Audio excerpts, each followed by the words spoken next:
لکھ کر گلیوں میں کھینچا کرتے تھے، وہ بلال جب نگاہ نبوت میں آ گیا، جب نگاہ نبوت کو پسند آ گیا، وہ بلال جو زمین پہ لیٹا ہوا تھا، اوپر پتھر رکھ کر اس کو سزائیں دی جاتی تھی، وہ بلال اب بلال زمین پر نہیں رہ رہا، جب نبوت میں نگاہ نبوت میں آ گیا ہے تو وہ اب زمین پر نہیں بلکہ مصطفیٰ نے اتنا نواز دیا ہے، اتنا نواز دیا ہے، زمین سے اٹھا کر کعبے کی چھت پر رکھ دیا ہے۔ جب نگاہ نبوت میں آ جائے تو نبی پاک علیہ السلام نے جب اس اونٹ کو دیکھا تو آپ کو پسند آ گیا، نبی پاک علیہ السلام نے فرمایا کہ میں یہ اونٹ خریدنا چاہتا ہوں، کیا قیمت لوگے؟ انہوں نے کہا کہ ہم اتنی قیمت لیں گے۔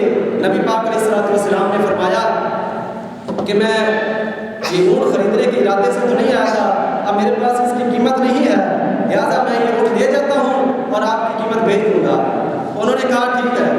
انہوں نے یہ بھی نہیں پوچھا آپ کون ہیں، آپ کا نام کیا ہے، آپ کدھر سے آئے ہیں، بس انہوں نے اونٹ دے دیا۔ جب نبی پاک علیہ السلام اونٹ لے کر اس کی آنکھوں سے اوجھل ہو گئے، شہر میں داخل ہو گئے تو وہ آپس میں تکرار باتیں کرنے لگے، یار تم نے اس کو دیکھا ہوا ہے؟ وہ دوسرا اس کو کہتا ہے میں نے نہیں اس کو دیکھا۔ پھر وہ کہتا ہے اس کے نام کا تجھے پتہ ہے؟ وہ کہتا ہے اس کے نام کا تو مجھے نہیں معلوم۔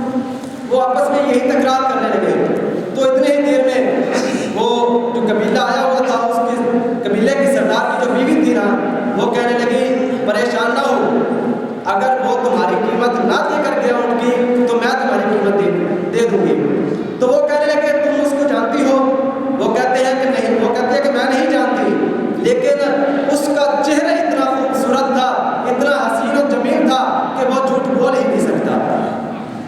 حضرت عبداللہ بن رواح آپ فرماتے ہیں کہ اگر نبی پاک علیہ السلام کے معجزات، کمالات، آپ کے جو معجزات آپ نے دکھائے ہیں کہ چاند کے 2 ٹکڑے کر دیے، سورج کو واپس پلٹا، درخت چل کر آپ کے قدموں میں آتے، مٹھی میں کنکر کلمہ پڑھتے ہیں، اگر یہ معجزات، کمالات نبی پاک نہ بھی دکھاتے تو پھر بھی نبی پاک علیہ السلام کا جو چہرہ اتنا خوبصورت تھا، یہی نبوت کی دلالت تھی۔